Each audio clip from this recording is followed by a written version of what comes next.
छत्तीसगढ़ की सियासत में एक दिलचस्प और अहम तस्वीर सामने आ रही है, जहां पर विपक्ष नहीं बल्कि सत्ता पक्ष के ही नेता अपनी ही सरकार पर सवाल उठाते हुए नजर आ रहे हैं। कभी बृजमोहन अग्रवाल मुख्यमंत्री को चिट्ठी लिखते हैं तो कभी विधानसभा अध्यक्ष डॉक्टर रमन सिंह भी चिट्ठी के जरिए सीएम तक अपनी बात पहुंचाते हैं। भाजपा के भीतर चल रहे इस लेटर पॉलिटिक्स को लेकर इसके क्या मायने हैं, देखिए इस रिपोर्ट में।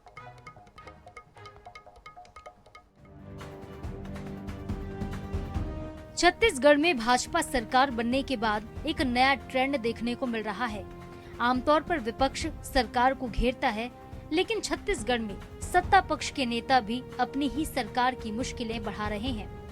बीजेपी के पूर्व मंत्री और सांसद बृजमोहन अग्रवाल आधा दर्जन से ज्यादा चिट्ठियां मुख्यमंत्री विष्णुदेव साय को लिख चुके हैं। ताजा मामला रायपुर के शारदा चौक का है, जहां फ्लाईओवर की जगह सड़क चौड़ीकरण की मांग उठाई गई है। इसी कड़ी में विधानसभा अध्यक्ष डॉक्टर रमन सिंह ने भी नवा रायपुर में कार्डियोलॉजी विभाग के लिए जमीन आवंटन करने मुख्यमंत्री को पत्र लिखा। यही नहीं, बीजेपी के कई और भी नेता समय समय पर मुख्यमंत्री और मंत्रियों को चिट्ठियां लिखकर अपनी नाराजगी जाहिर कर चुके हैं। अब सवाल ये उठता है कि क्या भाजपा के भीतर सब कुछ ठीक नहीं है, या फिर ये लोकतांत्रिक व्यवस्था के तहत अपनी ही सरकार को आईना दिखाने की कोशिश है।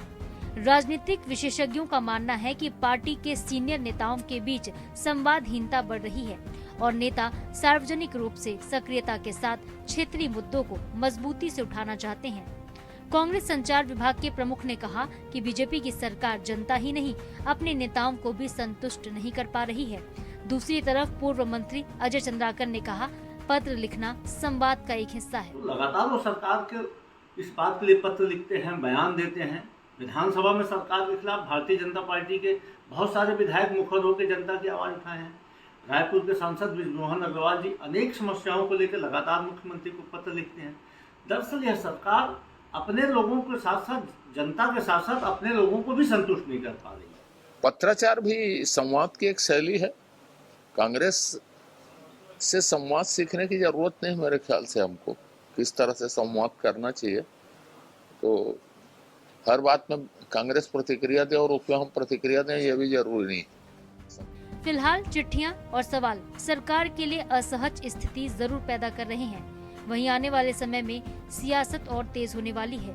बहरहाल इन चिट्ठियों का क्या होता है, इस पर सभी की निगाहें होंगी। रायपुर से INS 24/7 के लिए गौरव शर्मा की रिपोर्ट।